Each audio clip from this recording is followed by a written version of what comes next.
Yeah, Italy back in a Euros final for the first time since 2012, and were beaten then by Spain, the team that they beat to get here this time around. Now, they failed to qualify for the 2018 World Cup. That didn't go by lightly, but since then everything's changed. It's a 33-game unbeaten streak that continues, and it's fair to say, Chris, Roberto Mancini has changed everything since he came in. 100% credit to Roberto Mancini. Tim hit the nail on the head earlier. It's all right making changes. You've got to make sure the changes come off, at least most of them. But everything he's done, everything he's touched has turned to gold. He's ripped up the blueprint. He said, well, we're going this direction. You got rid of a lot of older players, introduced younger players. He's got them together. They're playing lovely football, free-flowing football. They've still got that steeliness that you recognise with an Italian team. Rock solid down the spine. Chiellini and Bonucci, old-fashioned defenders, but they've got this fluency.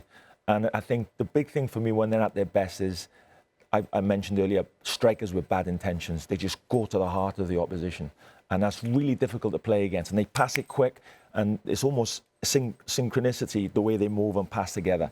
And I think at their best, so far for me, they've been the team of the tournament. Yeah, Mancini has been playing that free-flowing style. They are underdogs. I tell you what, if they can play the way they've been playing like that, without any type of conscience, straight to the point, they have a chance tomorrow. Yeah, with a lot more talk on Italy, it's back over to Seb. Thank you very much, Kay, Alessandro, Matteo. Kasey still with me. Alessandro, they were just talking about Roberto Mancini. What do you think of the job that he's done with Italy? Well, he put together a bunch of young kids 2 years ago, and they make them believe that can beat everyone. This is the major, I think, very important that Mancini did, because most of the players doesn't have enough number of games, international games, not even between clubs and national teams. They take 7, 8 times.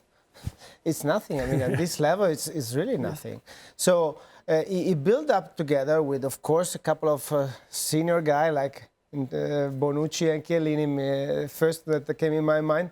And then mixed with some international flavor when we have Verratti and Jorginho, they play in the very tough league, like Premier League or very big teams. So he mixes all together, talents, youngs, experience, and it makes everybody believe that can beat everyone. And this is what they did till now. They break every kind of records.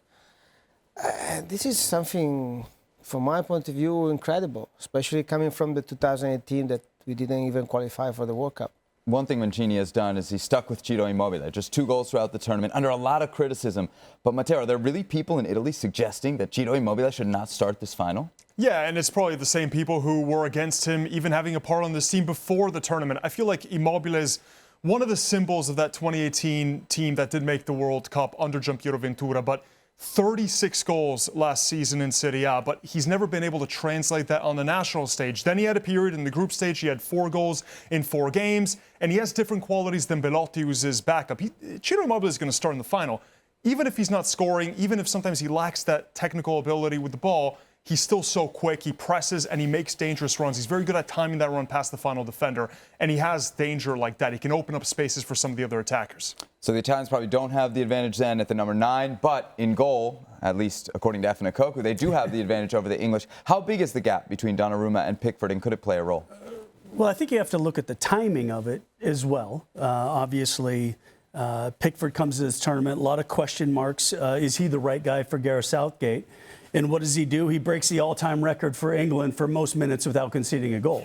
So then you come into a young player like Donnarumma. You forget that he's just 22 years old because he jumped in at AC Milan so young. Yeah. But look at the shoes he has to fill with Gigi Buffon and what his career looked like. And he's come in and hasn't missed a beat. The confidence that he shows on the pitch, the way he's able to just hold himself. He looks like such a calming presence in the back for Italy. And it's been a big reason, not only for their success in this tournament, but their success leading up to this tournament. Yeah, you mentioned that success. 33 matches unbeaten now for Italy, and a big part of that has been indeed the defense. Just 10 goals conceded, can you believe it, over that stretch. Giorgio Chiellini, Leonardo Bonucci, big parts of why.